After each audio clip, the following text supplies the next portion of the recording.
previously successful women returning to the workforce they are still considered less than ideal candidates in the type of many returnees. Even when they do not get hired, many face a motherhood penalty as a set of biasness against working moms, returnee, which ultimately cause many high potential women to switch their job or drop out. So this workshop will talk about how we can sensitize the hiring manager in order to have more and more diversity into the workforce. Over to you, Bhavna. Thank you so much for coming. We are talking about how do we use mindfulness to sensitize hiring managers. Over the course of the next hour, we have very little time, but we want to talk about how can we use mindfulness to enhance diversity, specifically for women coming back from the workforce, but really everyone. Diversity benefits everyone. And we're going to quickly look at 3 tools today that can help us do that. Tool number 1, to help us raise awareness about what is it that is creating those divisions and preventing us from creating more inclusive outcomes. Number 2, how do we create safe spaces to talk about diversity and inclusion? And number 3, how do we bridge the differences that we do see? So let's start.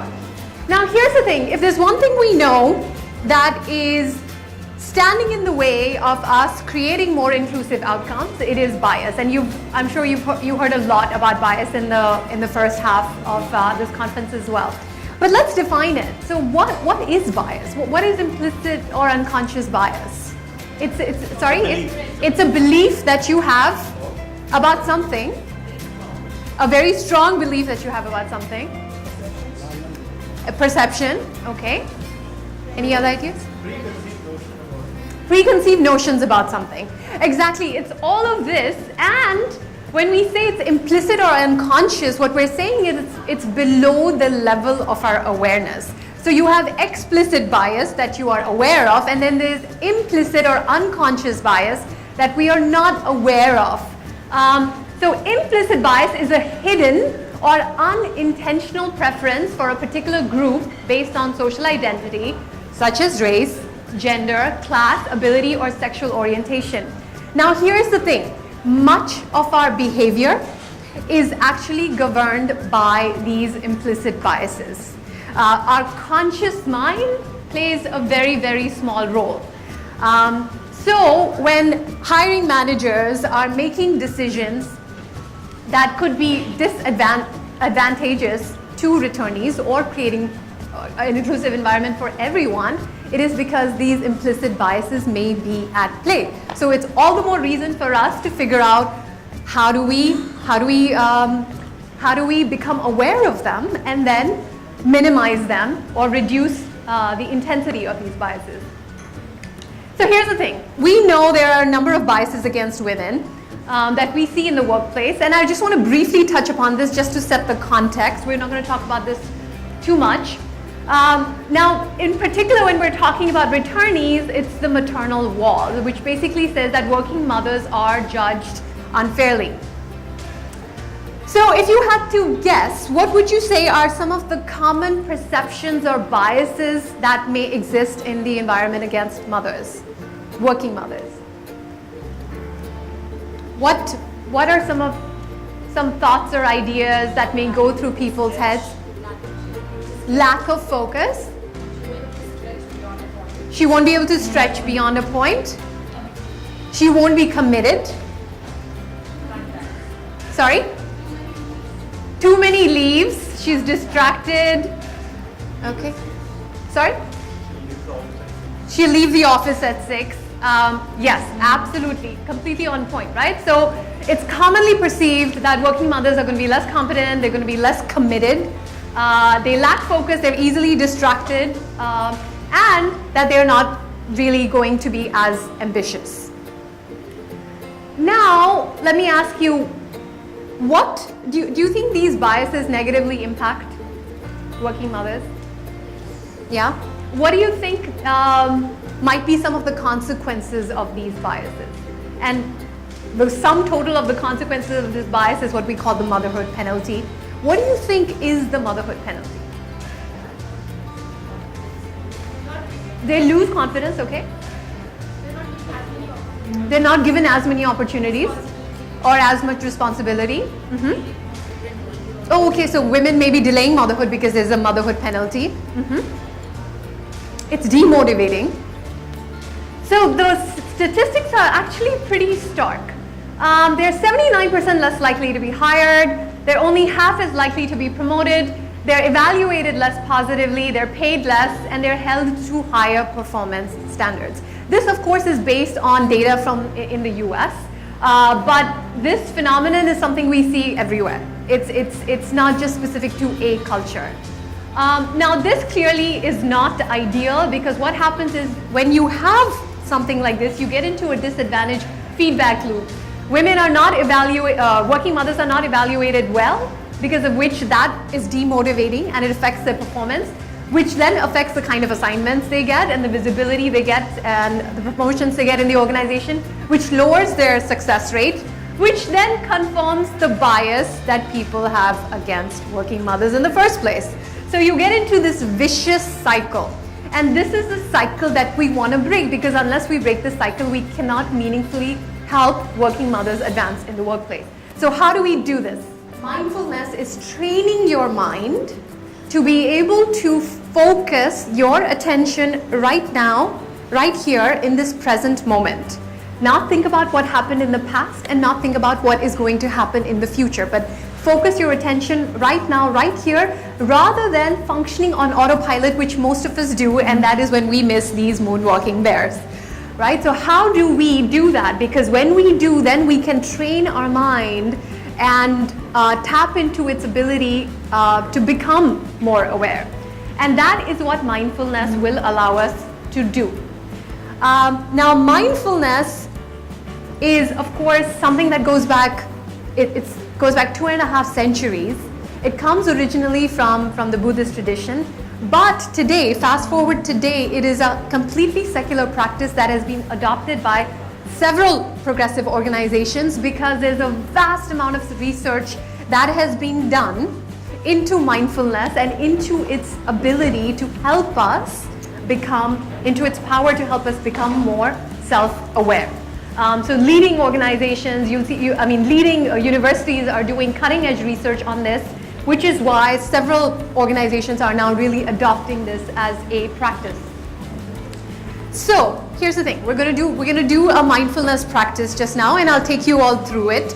We'll do a guided meditation, because meditation is the most powerful way to practice mindfulness. It's not the only way. We'll look at 2 other practices today. But it is the most powerful way to develop this ability to train your mind to become more aware. Now, how many of you have meditated before? Okay, so a good chunk in the room. So those of you who have meditated before, you know what's going to happen. I'm going to ask you to close your eyes and focus on your breath. And you'll focus on your breath for maybe all of 1 second, 2 seconds, 3 seconds. And then suddenly you're like, oh damn, I have to send that email. I completely forgot. Right?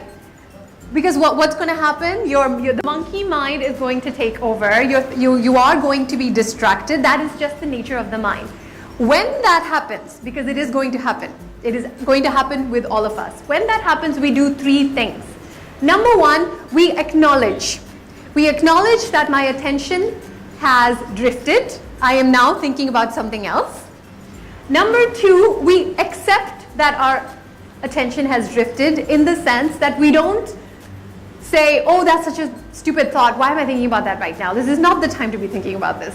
And so we don't judge the thought, and we don't judge ourselves. So we don't say, oh, I'm such a bad meditator. Like, I can't believe I can't even focus on my breath for 5 seconds, right? So we don't judge ourselves, we don't judge the thought.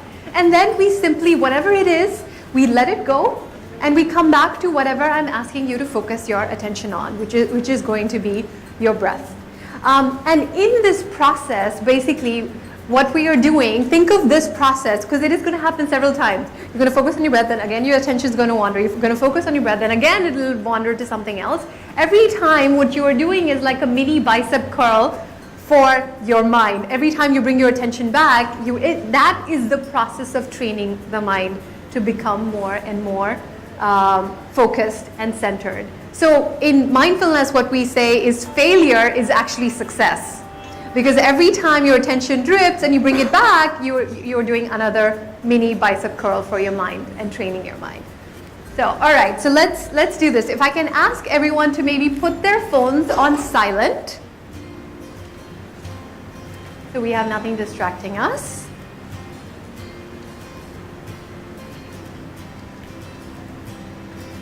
And if you can just put your things aside so you can sit comfortably.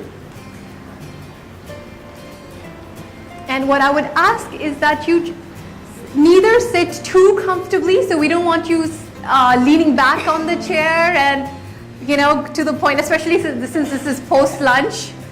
You know, I may think you're all meditating. For all I know, everyone's fallen asleep. So if you can sit upright, what we say is we want to sit with dignity, right? So we want to make sure our back is straight. And at the same time, we don't want to be too tense. You know, just relaxed, but not too tense. Okay. All right. Now, if I can invite you all to close your eyes.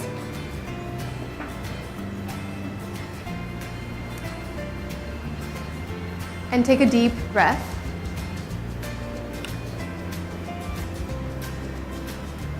And another deep breath.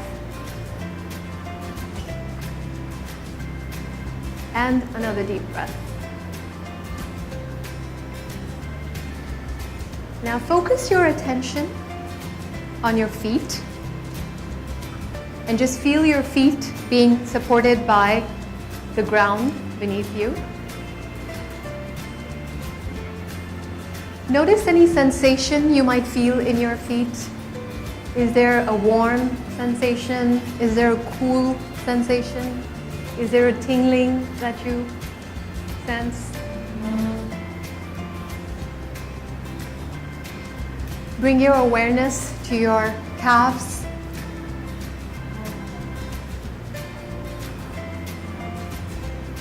To your knees.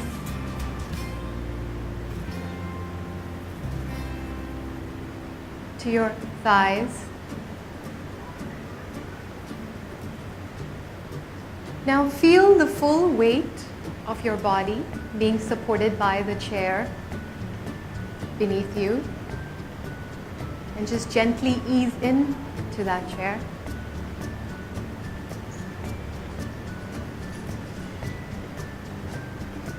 Bring your attention to your stomach. Feel your stomach go in and out as you breathe in and out.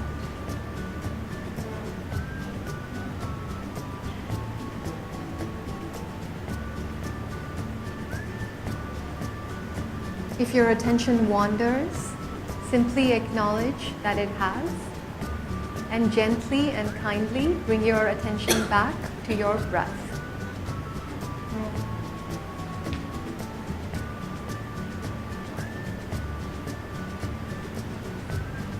Bring your attention to your chest.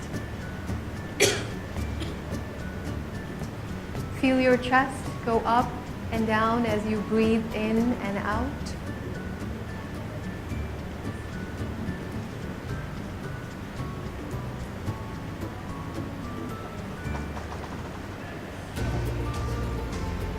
If your attention wanders, just gently bring it back to your breath.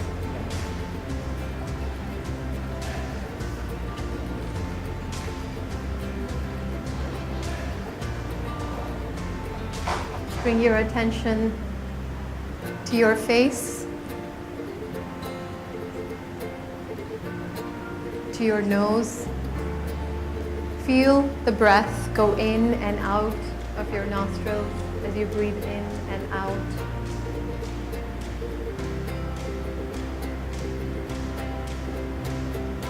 Notice the quality of your breath.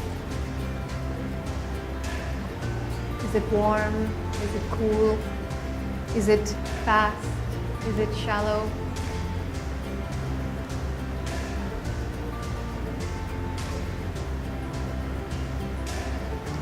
If your attention wanders, just simply and gently bring it back to your breath.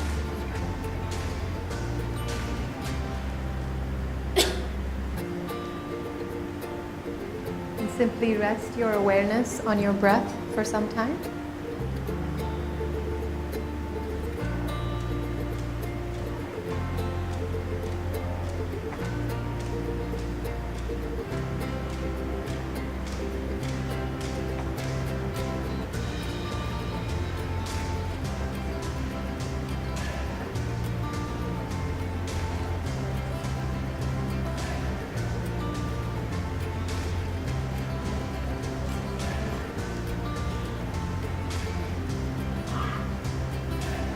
Bring your attention to the sounds in the room.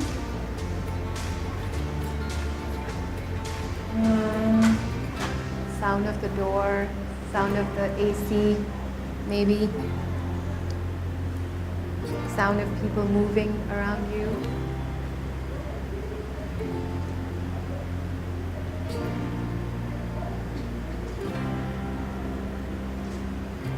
Bring your awareness to sounds outside.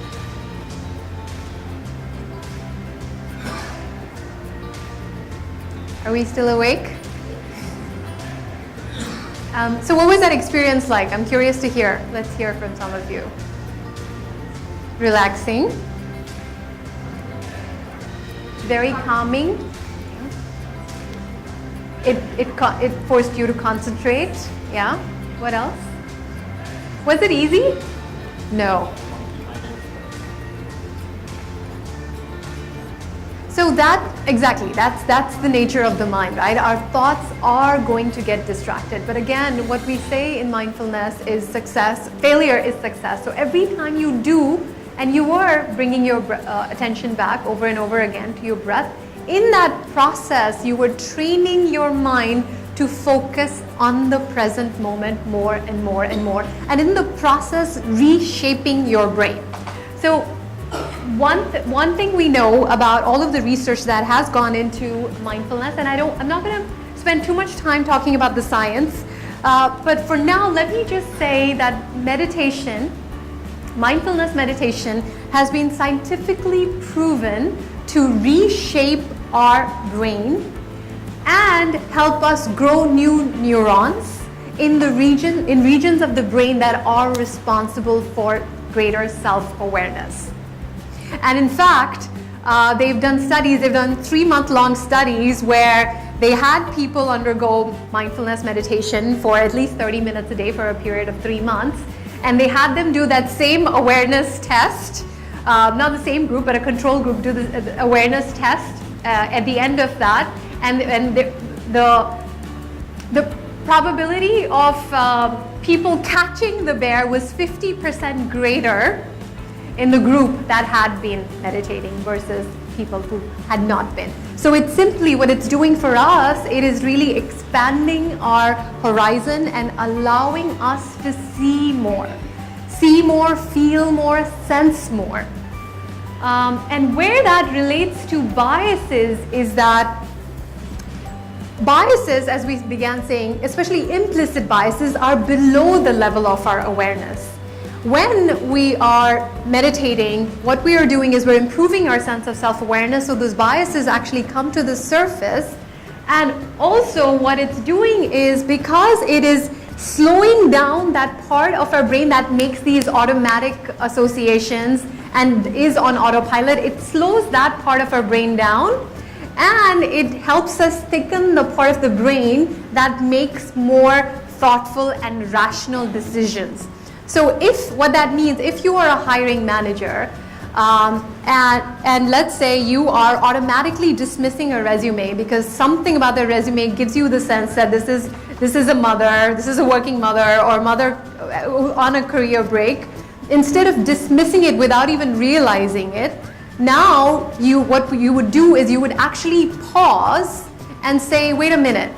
Why? I mean, let's see what this person is all about. Let me maybe take another fresh look at this resume. It basically creating that distance between stimulus and response. So rather than just having knee-jerk reactions that we're not even aware of, now we can have more thoughtful responses to our actions. So that is where mindfulness can really help, and it's a very gentle way of helping people become more aware. Because one thing we know about unconscious bias training is if you first of all, if you force people to learn about it, it can almost backfire, because it almost makes you feel like, wait, am I a bad person because I have all of these biases? And in fact, what can happen is once you do become aware of your biases, it may not necessarily change your behavior, because what it's only made you aware of is your explicit biases, not the implicit that lie below the level of awareness. And what this does is it also makes us aware of the implicit biases, and that's really what governs our behavior. So that is why this is very, very effective in sensitizing us to our biases. So between stimulus and response, there is a space. In that space is our power to choose our response, and in our response lies our growth and freedom. So if it is true change and true transformation that we're looking to bring about in the hearts and minds of the people we work with in order to create these inclusive environments, a softer or a heart-centered approach can be very, very effective, especially when it has been scientifically proven to work.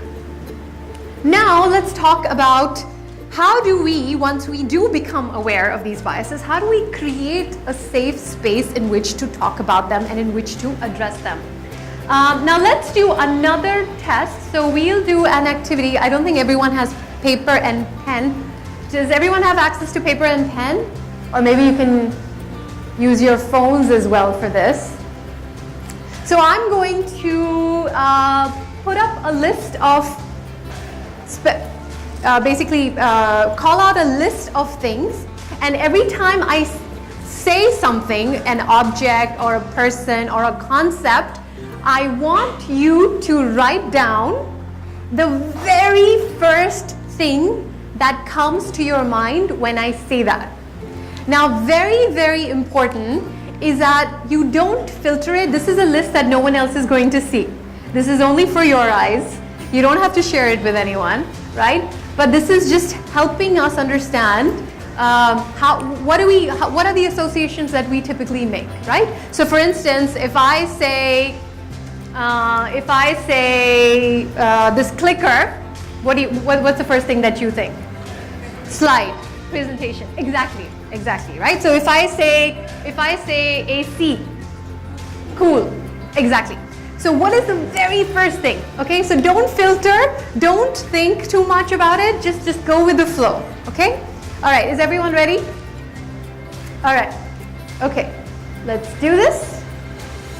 Paper, ice cream, a Muslim, a fundamentalist Christian, a male nurse, a Northeasterner, a person in a wheelchair, a gay man, a female engineer, a stay-at-home dad, and stop. All right, now let's see how do we talk about what are some of these associations that we do make. In some cases it's explicit. In some cases we don't even realize that we're making certain associations because we've been conditioned to make these associations. So another tool that I want to introduce to you that we use in mindfulness to create these safe spaces, because we do need to create these safe spaces, because talking about diversity is difficult, right? Because it gives rise to lots of uncomfortable emotions such as guilt, shame, anger, defensiveness, and we need to create these safe spaces in which we can actually effectively talk about them. In mindfulness, one tool that we use is mindful listening. What do you think mindful listening may be? Listening without judgment, yes. Listening with an intent. There's a difference between hearing and listening. Listening in the here and now, excellent. Yes, so it's all of this. So what we are doing, just like in the previous exercise when we did the mindfulness meditation, our object of attention, of our awareness was our breath. Now in mindful listening, so if I'm having a conversation with you, now you are the object of my meditation or my awareness. So what I'm doing is I'm giving you my full non-judgmental attention, and As is the case that even happened in the previous exercise, when I'm listening to you, what's going to happen typically when we have a conversation with someone? Some thought will come like, oh yeah, that reminds me of something else that also happened to me, right? So some association is going to happen, and you are going to feel a great tendency or pressure to want to interject and say, oh yeah, let me tell you about, the same, I actually think the same thing, or let me tell you about what happened to me. When that happens, you are going to resist that urge and hold your tongue, because what we do in mindful listening is we're creating a safe space for that person to share his or her experience without any interruption whatsoever.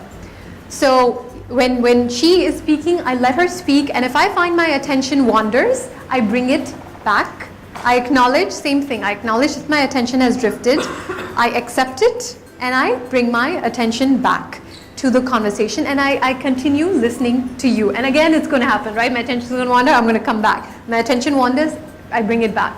Now, what you said about creating a non-judgmental space, it's very, very important. So in mindful listening, instead of listening with judgment, we listen with, what do you think we listen with? What's the opposite of judgment? Openness, yes, that's one. What else?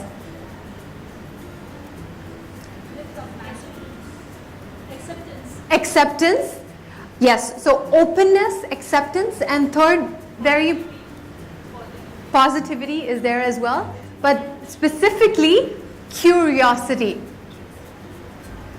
Because curiosity and judgment can never coexist. When you turn something into a curiosity, as in, I wonder why she thinks this way, or I wonder what it must be like to be in her shoes, or I wonder what it must be like to think that or to feel that. So you bring a sense of curiosity to what the person is saying, and if you do that, judgment automatically falls by the wayside, because judgment and curiosity cannot coexist. So just to recap, make the other person the focus of your attention. If your attention wanders, you gently bring it back. And very, very important, when we are listening mindfully, we're not just listening to the words. We're also listening for what is not being shared. We're also listening to what is the emotion behind what is being shared. Where is it coming from? We're listening for those spaces between the words as well. Here's what we're going to do. I'm going to put up a prompt, and you're going to talk about that. You're going to have 2 minutes each to talk. When it's your turn to speak, all you're doing is listening mindfully, not intervening, not sharing your opinions, just letting that space be for her.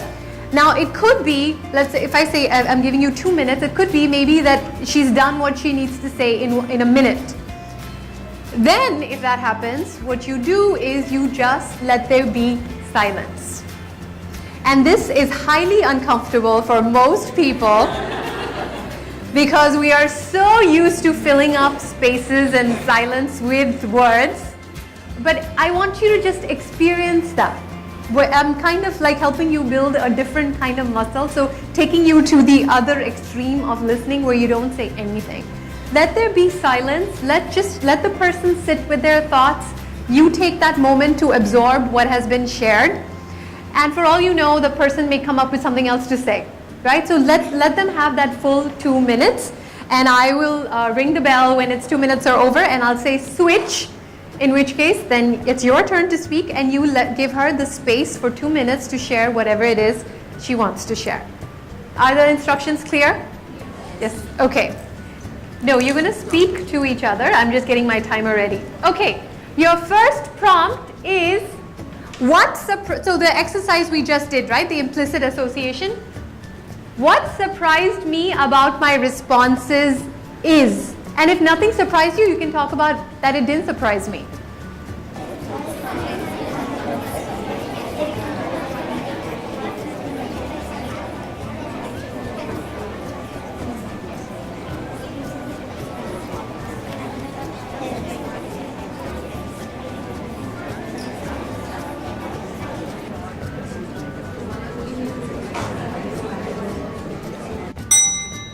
All right. And switch. Switch. Now the next person speaks.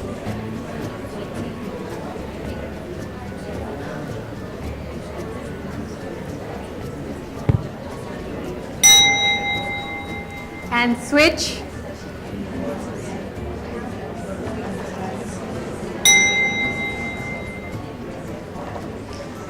And stop.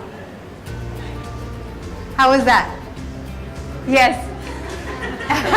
It was a minute. It was a minute.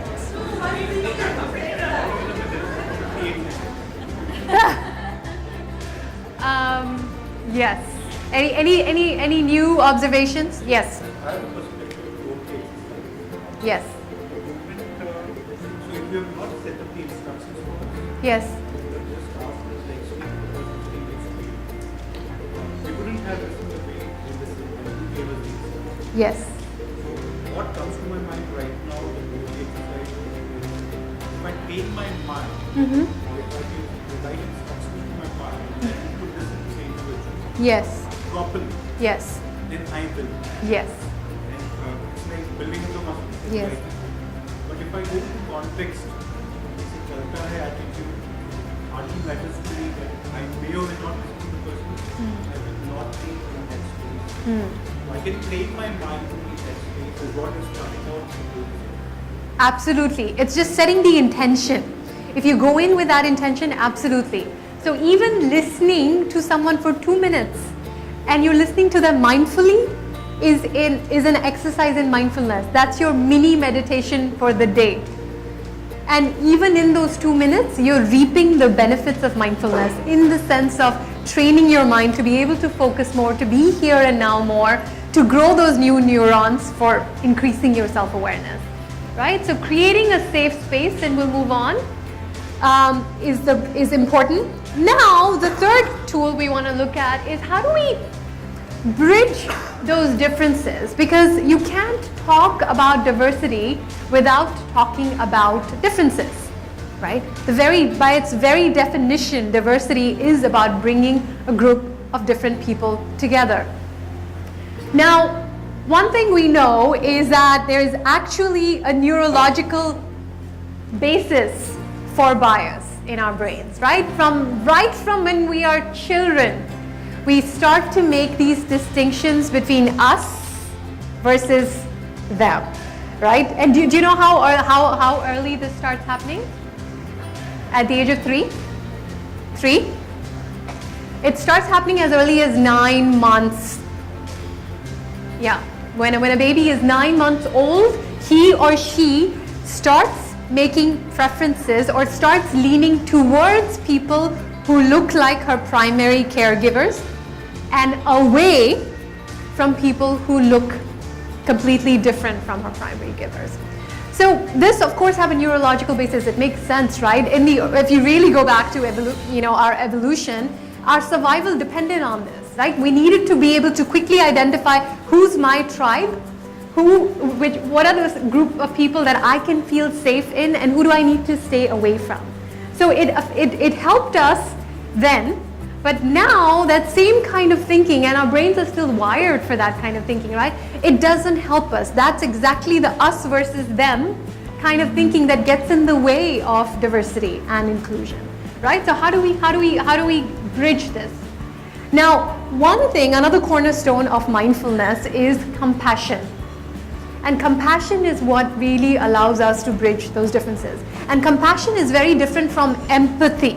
Can anyone tell me what is the difference between empathy and compassion? It's a very, very critical difference. Empathy is inwards. Compassion is unconditional, okay? Other ideas?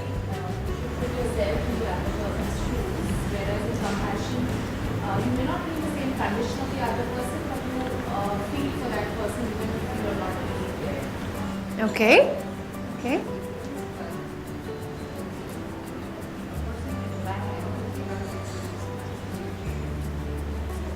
A person can lack empathy but still be compassionate. Okay.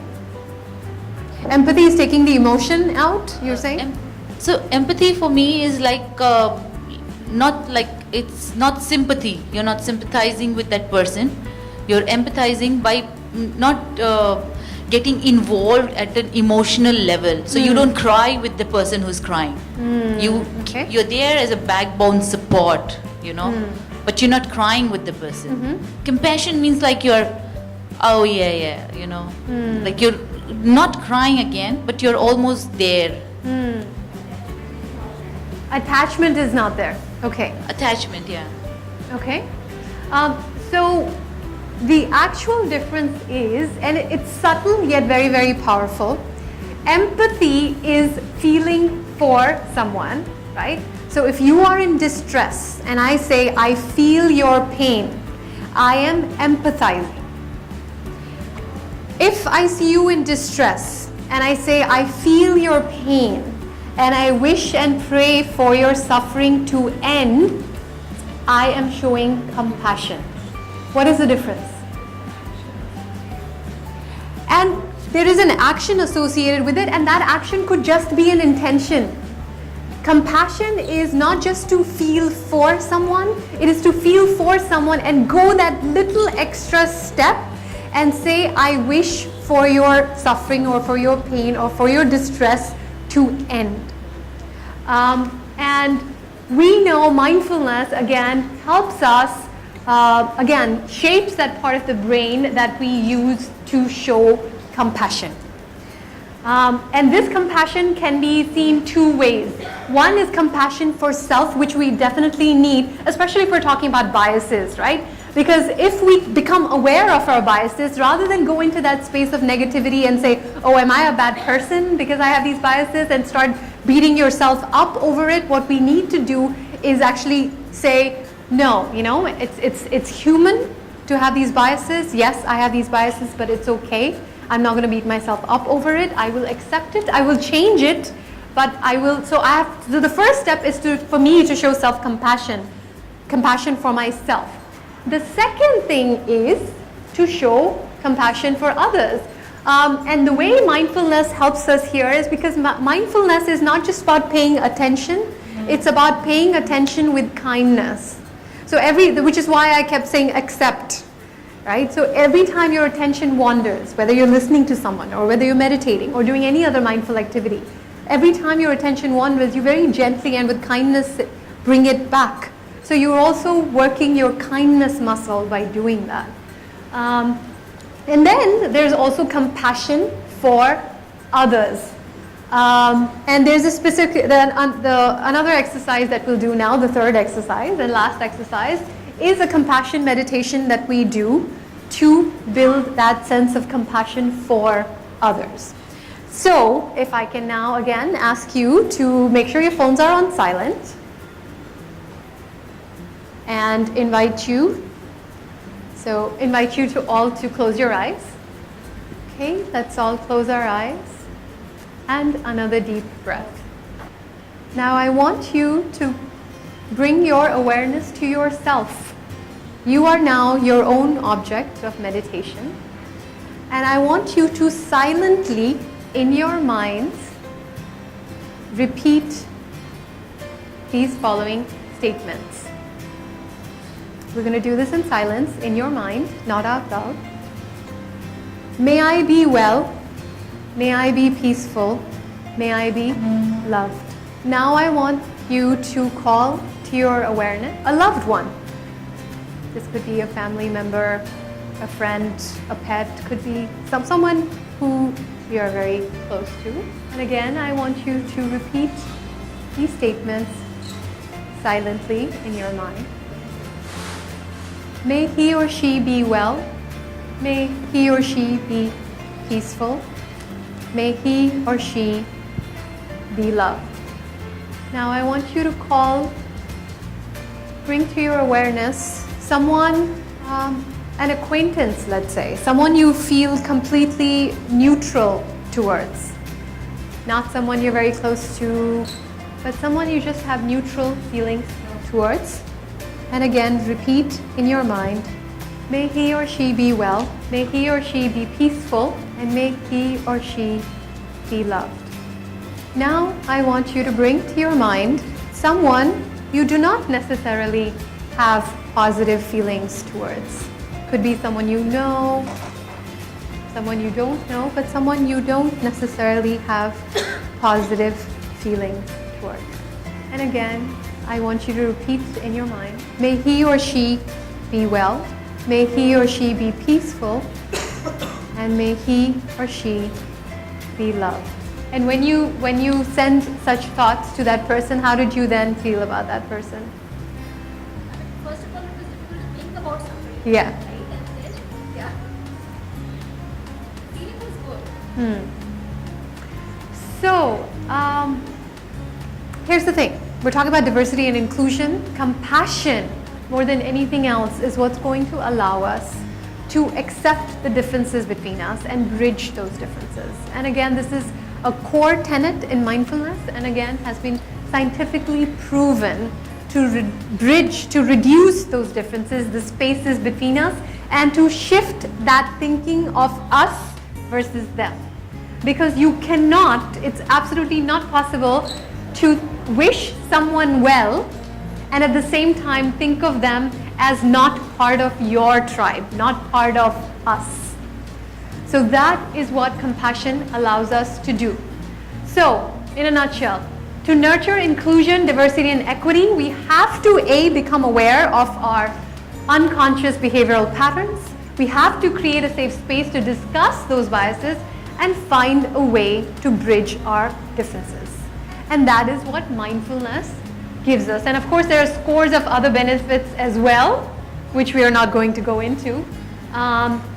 But at least when it comes to diversity and enhancing diversity, these three tools, and again to recap, tool number 1 for increasing our awareness is mindfulness meditation, to create safe spaces, mindful listening, and finally to help us bridge our differences, compassion. Really, really effective. All right, thank you.